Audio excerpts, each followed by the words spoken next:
Good to go. I'd like to introduce everyone to Gary Bolles. Gary is the chairman of the future of work at Singularity.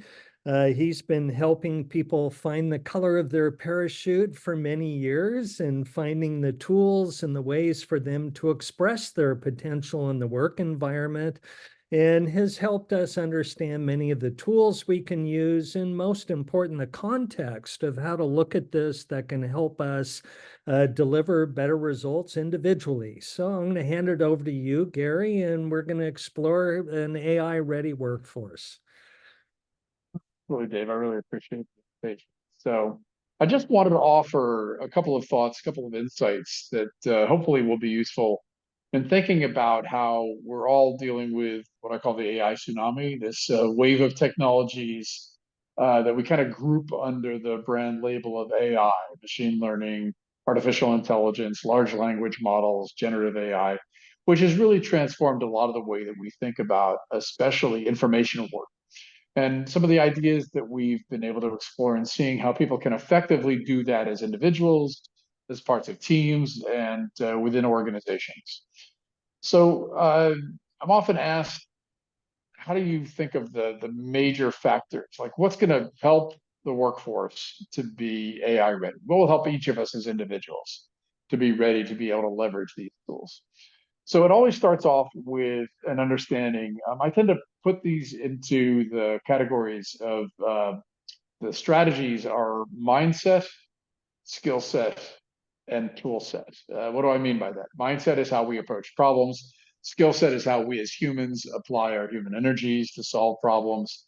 And the tool set is often now what we talk about, these AI software tools.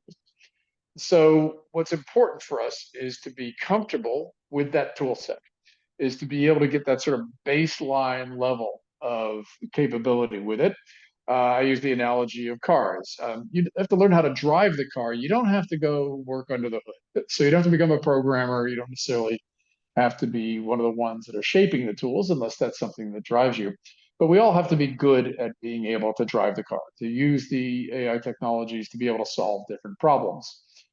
Second is that we need to think of ourselves as solving real world problems. How can we apply these tools so that each of us feels that there's specific kinds of problems that we can leverage these tools to be able to solve? And often what we're finding is that these tools are very, very good at helping us to synthesize information, helping us to be able to improve the efficiency and the speed with which we perform certain tasks.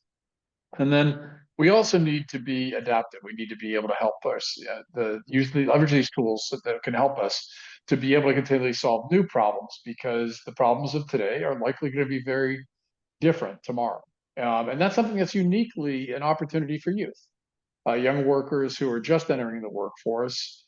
There are people who have been in the workforce for quite some time, are not familiar with these tools whatsoever. They don't have anywhere near the proficiency with a lot of the apps on our, what I call digital distraction devices.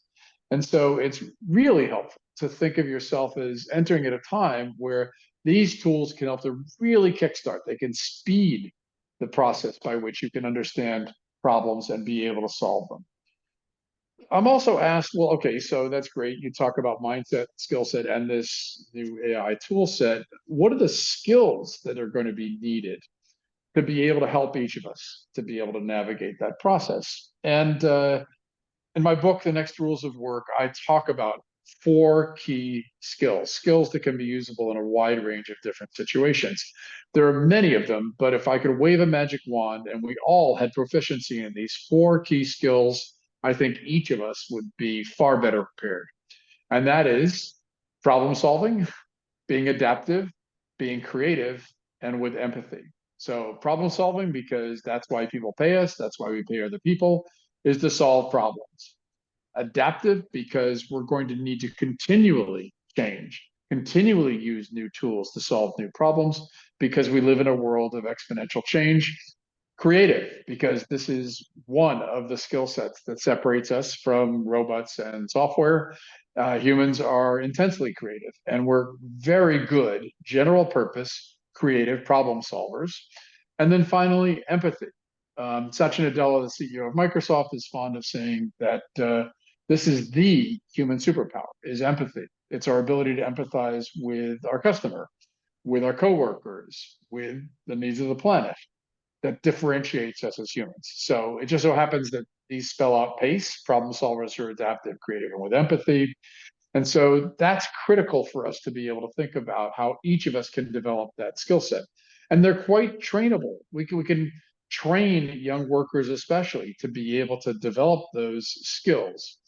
And the best way to do that is to empower them to solve problems rather than thinking of young workers as being people that we need to mold and shape, and we need to give. They have to have years and years of developing skills to proficiency. There's still many different arenas where that's true, but if we give them the opportunity to solve real world problems, they will learn those skills much more rapidly.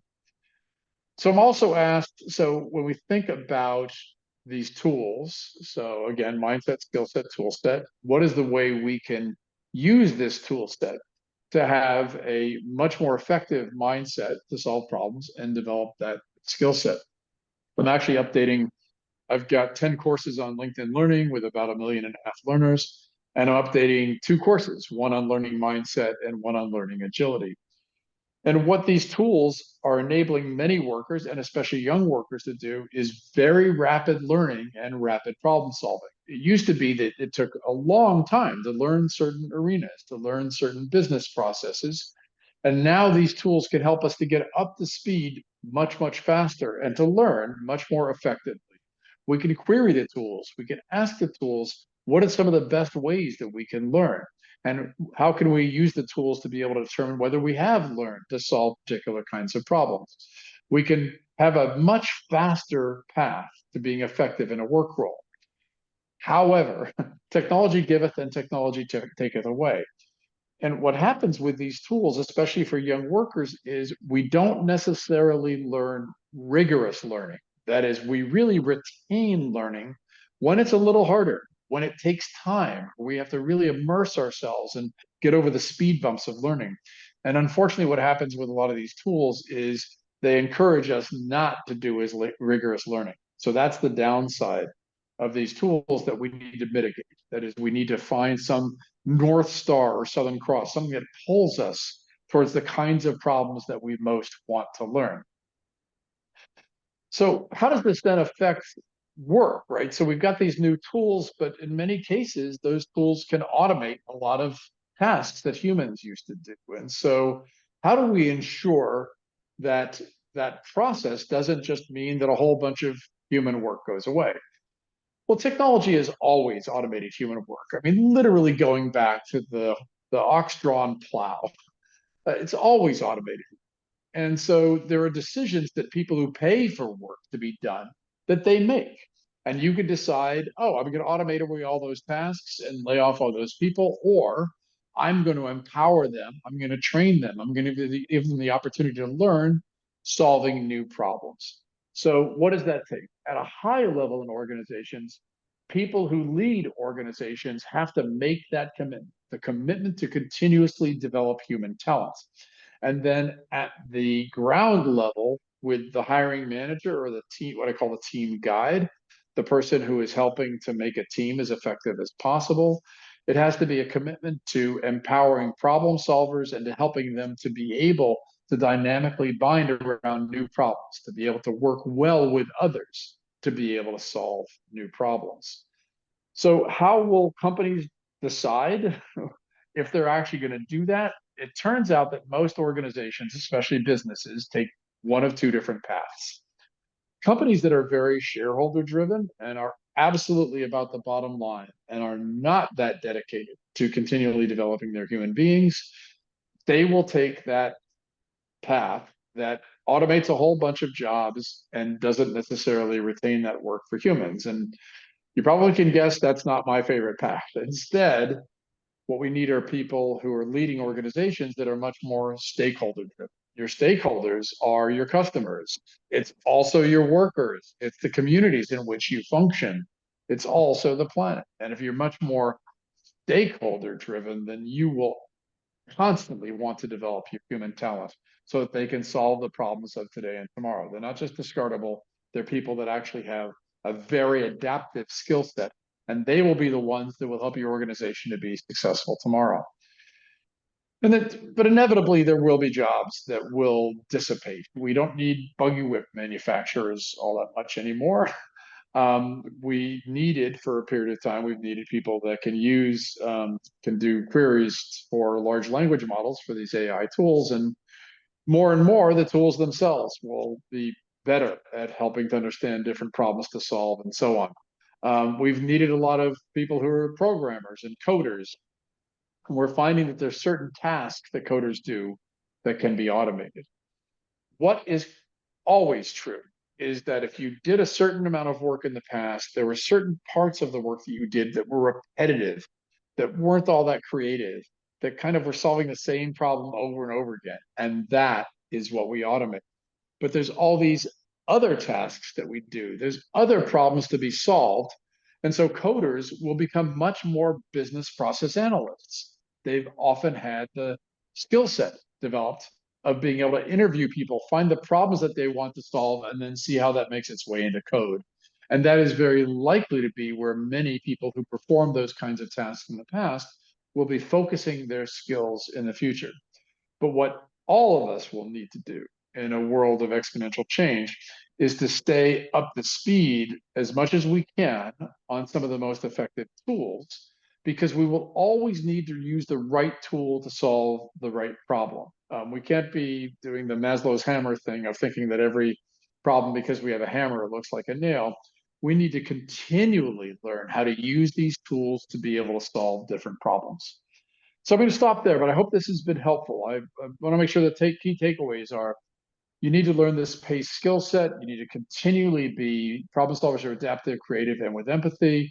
You need to continually see yourself as solving new problems. And the more you can be dedicated to building a base level of functionality with the tools, the more you will be able to solve those problems of tomorrow. That's a great framework, Gary. Thank you so much for giving that overview. I think it brings the elements that people should be considering to the foreground. As you consider this, what do you think employers should be considering as they look at Gen Z? And what kind of jobs do you think that they're going to be encouraging Gen Z to enter the workforce with? I'm sometimes accused of being the word police, but I don't use phrases like Gen Z and Gen Y so much. I talk about young people. And what I try to help people who lead organizations, I spend a lot of time with people in the C-suite around the world. Um, I I don't think of this necessarily as a new generation. I think of this, group of young people as a new species. I didn't grow up with a digital distraction device in my hand all the time. I didn't grow up where technology was simply part of my life. I didn't grow up in a world that's deeply connected through social media. And so it is a different way of thinking. It's a different set of processes. I also didn't live through a global pandemic during some very pivotal years of my life. And so, what is critical for people who lead organizations is to understand that the primary goals, that the mindset of young people nowadays has flipped. I often point to the model that's known as ikigai, doing something so you can be paid well, doing something that you're really good at, doing something that you love, and then doing something that the world needs. And there's kind of like a stack or a set of ladder steps that people used to go through. And many just stopped at the doing work that you get paid for that you're good at. We often call that a vocation or a profession. My father, Dave mentioned, What Color is Your Parachute, a book that my father wrote. He added 50 years ago the idea that you could do work that you love. And then maybe when you retired, you did something the world needed, like you worked in a local food bank. What is really important for people who lead in organizations is to realize that in many cases, young people have flipped that stack. They first know that there's lots of challenges in the world, so they want to do something that the world needs. If they do that, then it'll be something they love. If they love it, they'll get good at it. If they get good at it, they'll get paid well. And so what that means is a different operating system for the organization. It means that you used to be somebody who leads the organization. You probably worked up that ladder in the traditional way. And you think everybody else is going to want to walk up that ladder. But young people nowadays frequently don't want to. They look at their parents' lives, they look at their parents having gone up this ladder, and they say, I don't know how happy my parents are. And my parents didn't live in an era like this where I have such instant access to information. Young people nowadays have something that I didn't have in my youth, and that's often called optionality. Now, not all young people, especially those who with less advantage or less access, but in many cases, young people know when their friends are working on a startup. They know when there are other jobs available. They know they can go drive for Uber. And so if they don't like the work that they're doing right now, they have far more optionality than previous eras. And so this takes a different mindset from people who lead organizations to be able to factor for this flipped stack and to help young people to understand what is the purpose of your organization and why they should be part of the process of delivering that value to the world. That's wonderful. In our audience, we have a number of folks who are involved with startups. And how would you convey to startups how they might look at their products and how they serve some of the areas that you were covering today? Yeah, absolutely. So first off, what does an entrepreneur do? They fall in love, that's empathy, with the problem of their customer, and then they use creative problem solving to continually adapt the solution until they have their MVP. So entrepreneurs are already using this PACE skill set that I talked about. They just do it naturally. They didn't even think that those were the skills that they needed to develop. They're already doing it. What is different with many startups is the more that you can be aware of the kinds of problems that customers need to solve, the more you can help young people to be part of the process of doing that creative problem solving, adapting the solution so that it meets the needs of customers, the more you can be designing into the processes of your organization very nimble and adaptive steps so that you actually reflect the needs that you're trying to meet for your customers. You yourself have an adaptive organization, but probably more than anything else, that you build social cohesion. Many startups don't realize that they're building an operating system from the beginning, and the way you need to continually help the people who are working together to create that value for their customers, you have to deliberately focus on building a strong culture, building strong connections between them. Because otherwise, if you don't have that with optionality, they're likely to go on to the next job. That's great. And I think it touches on the importance of problem solving, finding those things you like to do to solve those problems, recognizing that optionality, and solving problems for people is usually what turns into revenue and a sustainable future. So, thank you so much for talking about this topic. We're excited to hopefully help encourage people to apply some of the things that you shared with us today. Thanks for the opportunity, Dave.